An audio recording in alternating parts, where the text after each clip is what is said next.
Hey, mother, yes. Back to another T-Funk television. Yeah. First and foremost, I appreciate all of y'all, bro, for watching my videos. All praise to the Most High. Peace and love for all of y'all watching my videos, liking and subscribing, bro. Go hit that like button. Keep on hitting that like button. Keep on commenting. Keep on sharing, man. Thank you so much, y'all. Thank you so much. If you want to donate something to the channel, cash out. $ TEEFONK PayPal Bennett Todd 40 at gmail.com. All right, y'all, I got one for you. Go get your jam rolled up, get it ready, and drink some, smoke something with your boy. It's another T-Funk story time. All right. Y'all, this one right here, it occurred at Albemarle Correctional Facility in Albemarle, North Carolina. Albemarle Correctional Facility in Albemarle, North Carolina. All right. When I got shipped to Albemarle from Hoke, you know what I'm saying, they had put me in a dorm called Tillery. And in Tillery, you will find out that by you sleeping in there with these dudes, that Albemarle Correctional Facility had like some sort of contract with Albemarle Animal Shelter. And when they were getting domestic dogs that has been, y'all know, mistreated, just done been treated wrong, you know, they'll get them. And what they'll do is, they'll bring them to Albemarle Correctional Facility, and you got like 10 dudes. Y'all, bro, this is the part I hated about this prison, y'all. I ain't gonna lie, I hated this shit. Waking up every morning smelling that dog poop. But y'all, yeah, these boys, they slept in the dorm with them. So every morning they would have to get up and do the basic things, you know, for a dog. Clean their fence out, feed them, walk them, and all that. And some of them you get in upper age, some of them I seen that they got as puppies and stuff. You know, so my homeboy James, y'all, he had a life sentence. Y'all go hit that like button, blow it up, hit that like button, blah, go hit that like button. But my homeboy James, he had a life sentence. So he had did a lot of close custody time, you know, but he had been doing so good, so they dropped him down a level, and he came to Albemarle with us. So when he first got there, I met him in the dorm. Old school dude, he was in his early 60s or 58 or something like that, you know. How you doing? So yeah, we got to know each other and stuff. And yeah, he was in there for offing somebody. He had a natural life sentence. He wasn't getting out. He had armed robbery, kidnapping, and yeah, the big M. So we start, y'all go hit that like button. 25 people in here, go hit that like button. Blow me up. Blow me up. So we got to start knowing each other. And when you get to these prisons, because in North Carolina, they pay you to work at these prisons. Like, if you don't have no job or you ain't in school, you just gonna be sitting around on the couch waiting on the job to come open. So, come to find out, he loved animals. He always had dogs out there on the street. So that's really why he put in to come to Albemarle, because he knew they had the dog shelter there. As soon as he got there, he had already told his case manager to put him in for one of them jobs. But them hard to come open, y'all. Them is hard to come open. So me and him started kicking it, bro. We going to the chow together. Me and him started getting cool, bro. He showing me photo albums of his family, showing me his old pit bulls and how he used to raise dogs. Man, this man loved dogs, y'all. This man loved dogs like his family. And y'all, you got to look at it. This man in his early 60s, and he left the streets. at like 28. So he done been gone like 30-something years, 32 years or something like that, you know. So a lot of his memories is with dogs, you know. A lot of his family done passed, done moved on from him. Yeah. You get time like that. The people that love you move on and pass away too. All that happens. Y'all go hit that like button. 10 people in here, like and subscribe to this content. So yeah, as we start to develop a more closer, you know, coolness, and if you want to call it a relationship, you know, we was cool. You know, I started getting fun at the dude. You know, I was ready to go to war with somebody with a mess with him. That's how humble and cool he was, bro. You know, he said when he first got to prison, he was young. He stayed in the stuff, but that's how he made it to medium custody, because he started getting into that law library, seeing if he can get himself out. He started reading that King James 1611 with the apocryphy and finding out who he is, bro. So he humbled himself a lot. You know what I'm saying? So, boom. Y'all, I say y'all, it take time. I'm going to give it about 8 months. One of the dudes, only one. It's like 10 of them. You be raising like $10 to $15. I'm going to say 15. One slot came open. Y'all know how? One of the dudes went to the hole, bro. Contraband. Got caught with some contraband. So when he went to the hole, old school was already in the dog dorm, you know, where the dog dude slept at with us, you know. So boom, they just went ahead and gave him the job. So boom, when you get the job, you get a dog as soon as you get the job. And that was up his alley, y'all, because he got a boxer and pit mix. I think it might have been something else in the dog, man. That's why people didn't really care about it, because it was mixed or whatever. But it probably was about 6 months old, bro. They saved it. So he got the boxer and pit mix. He already was familiar with pit bulls. He ain't had no mixes. He used to always keep full-blooded dogs. But still, though, he in prison. He done did all that time. He fell in love with the little puppy. So now, I don't even get to see him like that, because they can go back there and fool with that dog when they get ready, bro. They can go back there, play with it. Man, he got this dog with him all the time. Bro, on the child hall, for the people who work in the dog thing, they can buy different little toys for it. Little kibbles and bits, little different shit like that for the dogs and stuff, bro. Hey, he was cutting all into his little change. Barely feeding himself, feeding that dog, y'all. So, when he got the dog, it was 6 months. 4 months done passed. The dog done turned like 10 months. He started to get big. They named him Sarge. His name was Sarge. So Sarge started getting big, bro. Sarge getting bigger and bigger. 12 months passed. Sarge getting bigger. But Sarge getting healthier. He got all his shots. Sarge starting to look good, bro. And that pit and box is starting to look good. I'm thinking in the back of my mind, bro, if I was on the street, I would get Sarge, bro. Because all you got to do is go up there and adopt them through the prison, and they do a background for you. Y'all, I never forget it. Sarge was 14 months. And it was on a Saturday. And that's when they be having them. They let people on the outside come in, you know, to this certain little area. Let them see the dogs, play with them, and do all that. So James used to try to really didn't want people to see Sarge and play with him like that every time. That's why Sarge hadn't been adopted, bro. James used to try to make it seem like Sarge was aggressive. Used to just do little stuff so people wouldn't adopt him. But I'll never forget. This couple come in, they had a son. He fell in love with Sarge, bro. Off the gate. They say he ran straight up to Sarge. Start hugging him, everything. So my man that was a dog keeper in there with him, he telling me what's going on, because I ain't out there with him. He said he could just see the look on James' face, bro. Like James was getting madder and madder, bro.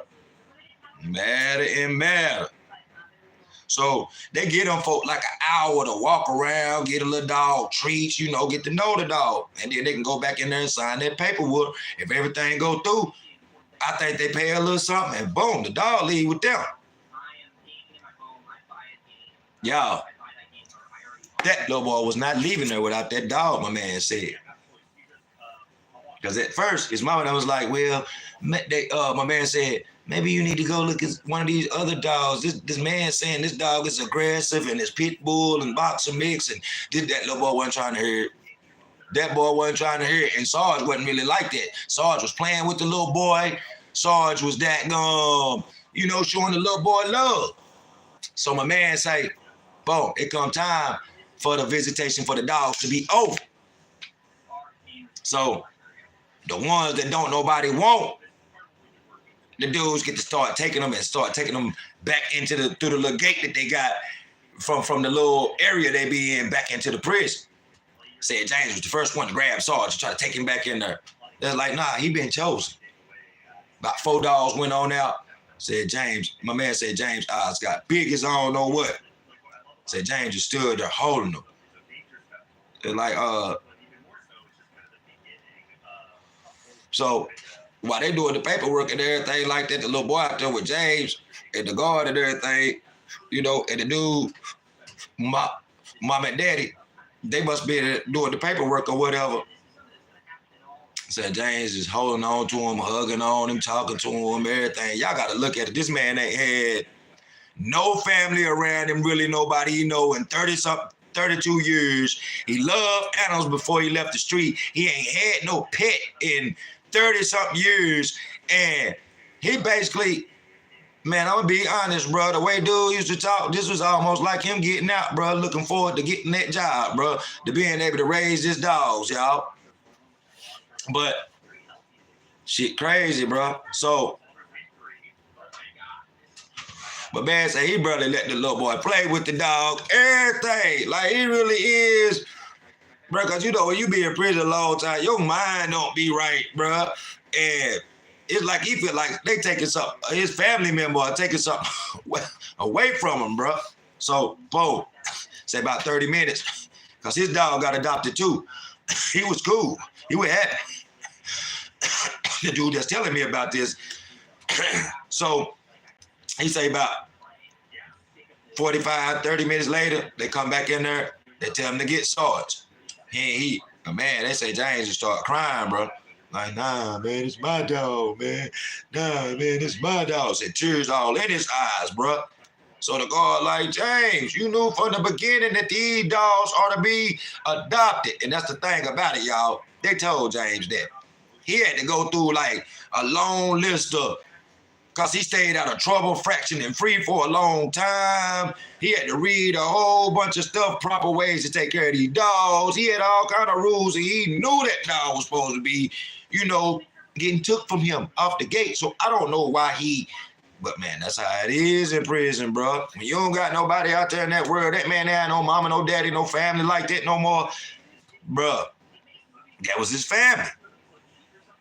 So he like, you knew Sarge was gonna get taken from you, and they ain't even trying to change his name. They letting him keep the name you gave him. The little boy liked the name Sarge because he had already made a little tag for him and stuff. So James back up. They said he's still crying. God tell him like, move away from the dog, James. The other 2 guards take the dog, take the people on out of there, take Sarge. They said James walking down the walkway. Next thing you know, James flip out. You start running around the yard. And the police, I guess he started at first. Because James just running around like he don't know what he gonna do, don't know what to do. Like he don't know, man, that man don't know what this man gonna do. So old buddy, like he's standing out there, he watching, but he going up in the dorm, and the police called the code. Bro, next thing you know, James just run up on the police and drop him. Pop! Drop him.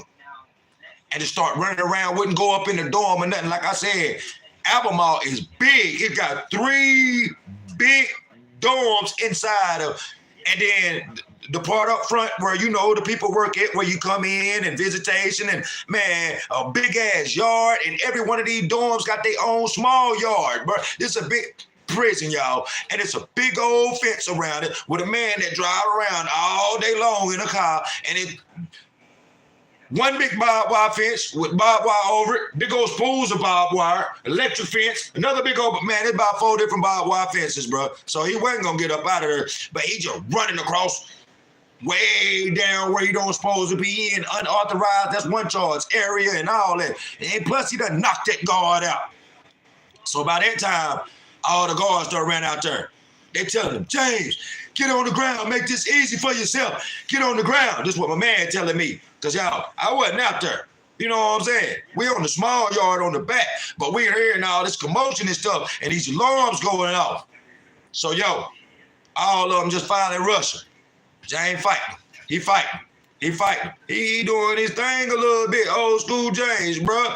But cause James was kind of big. James was a big dude. All he did was work out, so he still looked young, but James was like 58, 59, 60, but you know what I'm saying? You still healthy and good when you in there, bro. That shit purifies you, bro. James didn't even look his age, bro. So James, tussling with him, they finally slammed James. Boom! Get him on the ground, bro. They all tie James' ass, carry him off. He got a life sentence. So he ain't worrying about the guard press charges on him because he broke his jaw and fractured his head, because when he knocked him out, he fell on that cement walkway head first. Y'all know how it is when somebody get knocked out, they just boom, like that. So when he broke his jaw, he fell straight down, bust his head, fractured and all that. So he took street charges out on James. James wasn't worried about it. He had a natural life sentence. I think they added about 3, 4, 5 more years onto his time. He had to do long-term lockup in the hole. But the thing about it, that shit shot him back up to close custody. And it's going to take years for him to come back to medium. And they done already said he will never.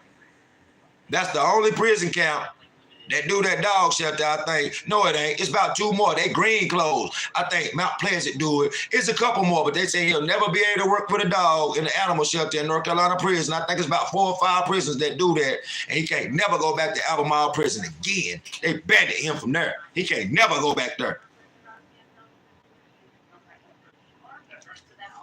That was my dog, old school James, because I was in my early 30s, late 20s when I met James. You know what I'm saying? That was my dog, old school James, bro. James fell in love with that dog, bro. James fell in love with that dog. I felt so sorry about that, man. I just wish James wouldn't have flipped out like that, bro. Because they said, my man said he played it off like he was walking back up in the dorm and the police was just walking behind him. And James just took off running. Like he didn't hit the man at first. Till the dude called that code, bro. And then that's when he ran up on him and blocked him. I don't know if James was thinking about wanting to try to run or what. He couldn't get out. I don't know what. If he was trying to make them try to shoot him or what, man. I don't know what was going in that man's mind, because I never saw him again. I still ain't saw James. James ain't getting out, though. He had a natural life sentence, man. Natural. He just missed the off penalty where they take your life by ejection. Yeah, in North Carolina, we still do that. So yeah, James barely just missed that, y'all. Yep. Instead of him going to trial, James said he took a plea for a natural life sentence, bro, because he could have got the. In North Carolina, they'll do that. They'll do that to try to save your life. They'll do that. Yeah, because up here, bro, you got armed robbery, kidnapping, and one of them charges, bro. You can get your life took up here.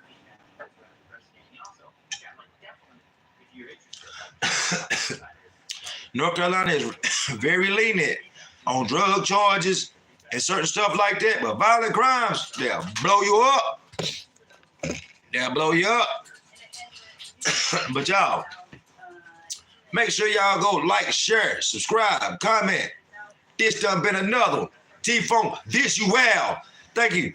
Come and join this T-Phone gang. Peace and love to all of y'all. Peace and love. Community revolution in progress. Man, make sure y'all stay tuned for the next one, bro. James, if you ever get to see this on the phone in there in prison, bro, just know I love you, bro. You my boy, man. And I know you a lot older, bro. But hey, you need me, I got you. Peace and love to all the T-Funk gang, bro. Shout out to everybody in North Carolina. Y'all need to push me more. Hey, peace and love though, man. That's what I'm pushing. Positivity, man. Y'all stay tuned for another T-Funk television. I'm out of this. Bitch! Gang!